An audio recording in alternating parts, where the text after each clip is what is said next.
Welcome to An Author Dissects a Narrative with your host, Husna Haze. In this captivating series, we will unravel the intricate tapestries of your favorite movies, TV shows, games, books, and beyond.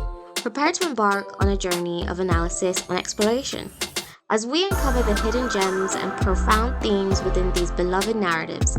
Remember to show your support by hitting the like button and subscribing for a regular dose of insightful content. Let's delve into the realms of storytelling together.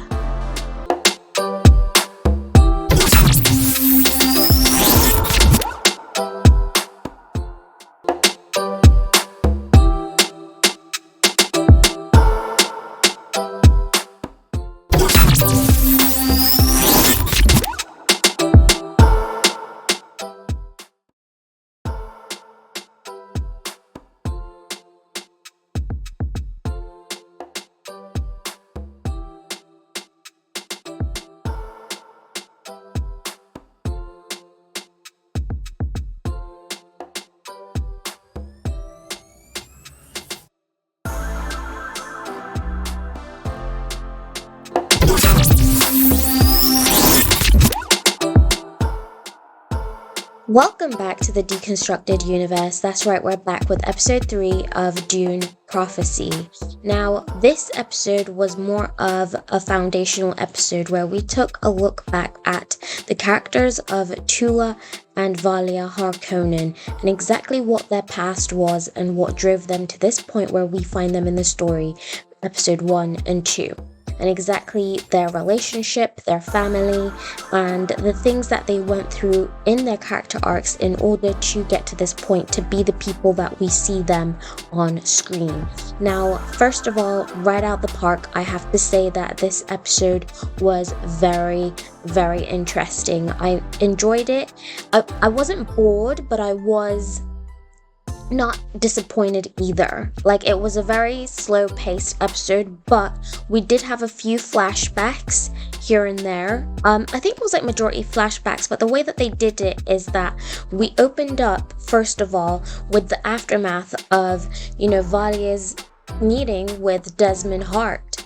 Obviously, we saw her talking to, her little protege, and then she gathered all the Reverend Mothers together, all the sisters together, and was like, listen, like, Desmond Hart, he has literally gotten us messed up. We're gonna have to fall back. We're gonna have to regroup. We're gonna have to, you all need to go back to your nobles because the goal here is to basically control the houses of the Landsraad, the imperial houses. Like, we need to solidify our ties over there, and we need to figure it out. And then obviously we see the aftermath of genetic memory procedure that Leela went through. Obviously she didn't make it, or well, we've been assumed, well, as the viewers were assuming she didn't make it, but obviously we can see Tula is doing all that she can in order to save Leela. So we see that she has a conversation, Valia does have a conversation with the Reverend Mothers, and she's basically like, listen, Desmond Hart has gotten one up on us this time, but he doesn't know who he's messing with. You all need to go back, fall back, go back to your nobles, and like, I'm gonna deal with Desmond Hart. Like, I'm gonna deal with him real great. And then obviously we saw that the sister that was embedded in the resistance comes and tells, Valia, like, hey, the genetic memory thing, it was a bust, as in, like, Layla died. And she was like, oh, okay, I wish I would have gotten the message from Mother Rakella. And then, the sister is like, listen, like, you did connect with Rakella, something that was born twice. And then obviously Valia makes the connection that, hey, it's Desmond Hart. He died and was born twice, once in spice and once in blood. So we see that Desmond Hart is actually the key to this story. So we see that, Valia is very much, as she was like demeaned and disheartened in the beginning, she's now like, she is showing like the true beginnings of a true strategist. Now, it's one thing to say that you're a strategist, and it's one thing to, as the audience for us to see you making strategist moves, but it's a completely other thing for us to see you go through the process of becoming a strategist. And I think this is what we've seen, and this is what that we were trying to be shown when we went on the flashback back to, Valia and Tula and their family. And I have to say, like, I did enjoy it. I enjoyed it a lot. I'll have to give props again to the scriptwriters. Oh my gosh, I don't know who is doing, the screen production for, Dune Prophecy, but like whoever is in wardrobe, whoever is in like the cinematography, they're killing it. I mean, it's amazing. The color, the outfits, the sheer scope of the, the sheer scope of like everything in the sets is really amazing, and I really enjoy it. It really adds to it. I do feel as a viewer that I'm on a different planet. I'm on a different scene. I would have liked, this is the pet peeve, I would have liked for us not to have horses on different planets. And also like maybe an explanation of how exactly humans are able to breathe on different planets and atmospheres. It would have been helpful. I mean, I think it's just a pet peeve of mine as a writer, because as a writer, obviously, like, I'm used to, writing and world building and seeing all these different aspects and ideas come together in a culmination of, telling a story. And, like, as an author, as a writer, I do love to just kind of explain away why things are the way that they are. Like, for instance, in my book, Vertigo, Honor Bound by Blood, the Vertigo book series, make sure to check it out. Book 2 is dropping next year. I'm so excited. So obviously, like, it's an alternate timeline. It's an alternate timeline in the sense that, there was an Omega virus, things, went left, the political system collapsed, Grigori Champion took charge, he rallied the corporations and the nobility, and he, founded the Senate with help of the aristocrats. So, there is a clear, there's a clear scenario of things that happened in the way that they happened in order to get to where we are in 2095. Do you know what I mean? And essentially, like, when he was there, he basically invested in technology, research, not only for, finding a cure for the virus, but for also technology, with the Earth solar tower and everything. And obviously the little colonies all over, the solar system and space. He invested heavily in that. He was really a man, or he is really a man, a character who champions research and knowledge and, the greater expanse and expansion of humanity, and bringing humanity to a point where it is excelling and always thriving and reaching for the next goal. That's essentially what his foundations are built on. And as that kind of character, as a kind of man, it's explained like, okay, people can breathe on Mars because of the domes on Mars. People can walk on Mars because of the domes on Mars and the gravitational technology that synthesizes gravity so that everything is held down in these domes as cities. So this is how it's explained, So obviously if there's a horse on Mars, then it's like, yeah, obviously they got that horse from, Earth, through the solar towers, brought it on a ship, brought it into a dome where, it's been artificially programmed, the dome and the technology and everything like that, to mirror that of Earth. So people can breathe. Without that life support system, it can't be done.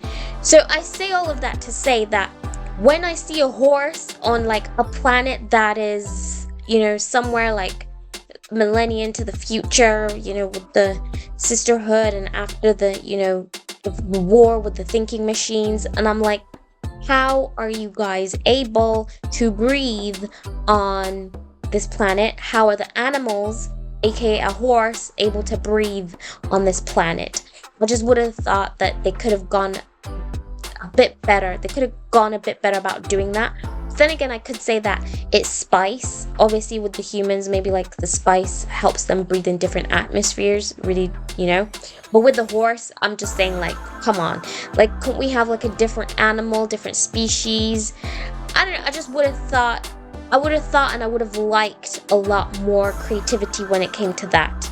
But again, they're working from, you know, Frank Herbert's source material, so maybe Frank Herbert never tackled that stuff, so they're not tackling it, or they're just not really on that wavelength of tackling it, as it's not something that is very high up on their list.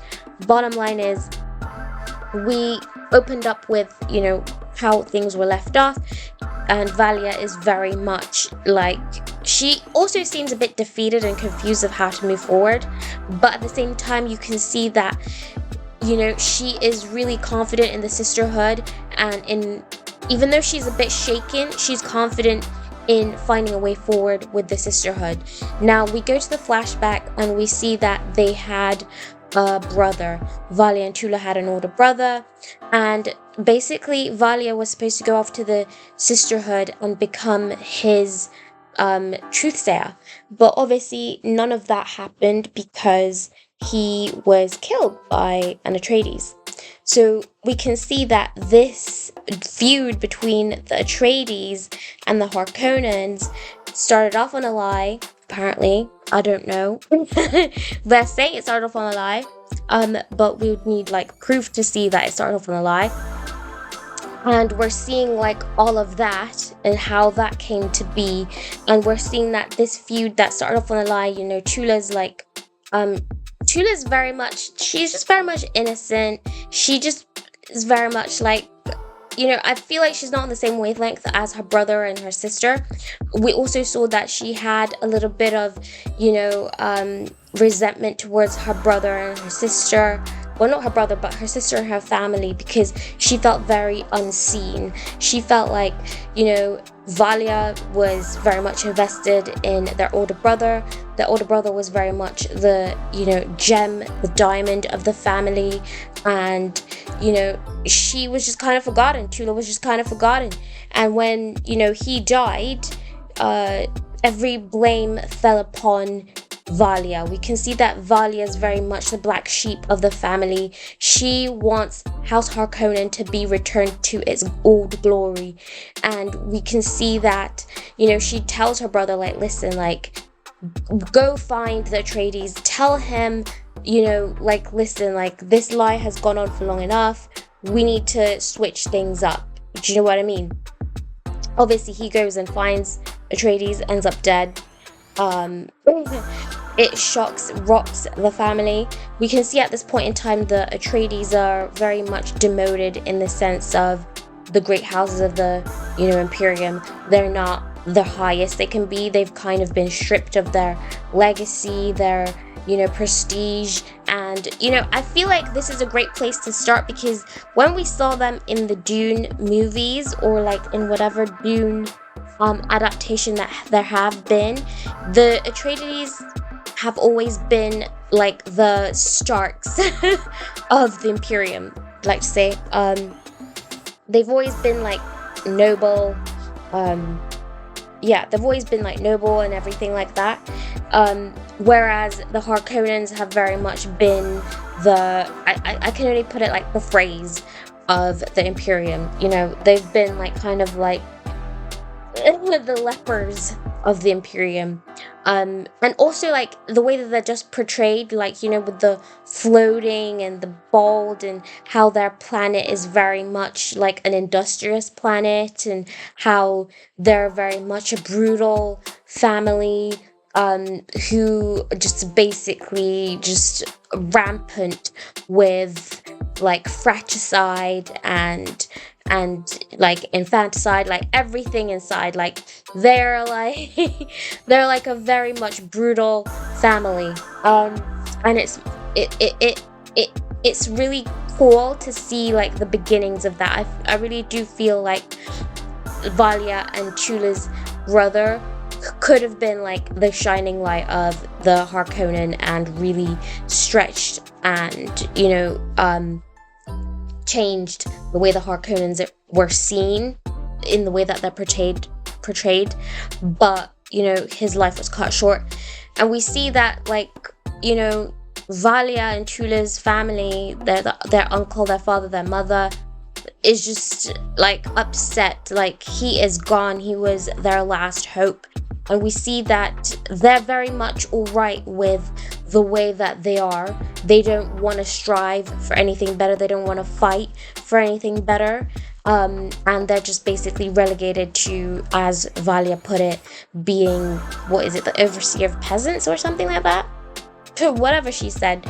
So we see that after the death of their brother, like, their family still forces Valia to go off to the sisterhood, and she's very much upset. She's very much angry. She was angry before, but she's very much angry, and we see that this is where that, like, her conflict with her past and her future really takes place. We see how she struggles with holding on to that grudge, wanting revenge for her family, wanting better for her family and those who hold her down, and how that is in constant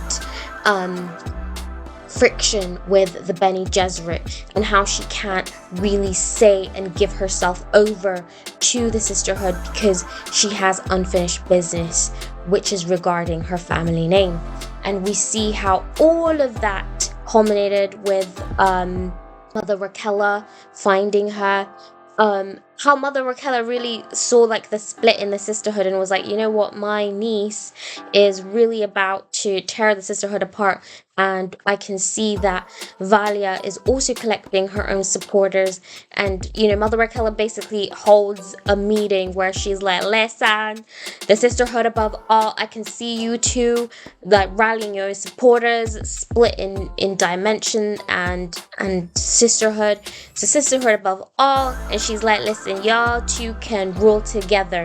But Valia doesn't go through with the pain. She doesn't go through with, going through her genetic memory. She doesn't do it. Mother Raquella is not surprised. She's like, listen, like, I could have told you this was going to happen from a mile away.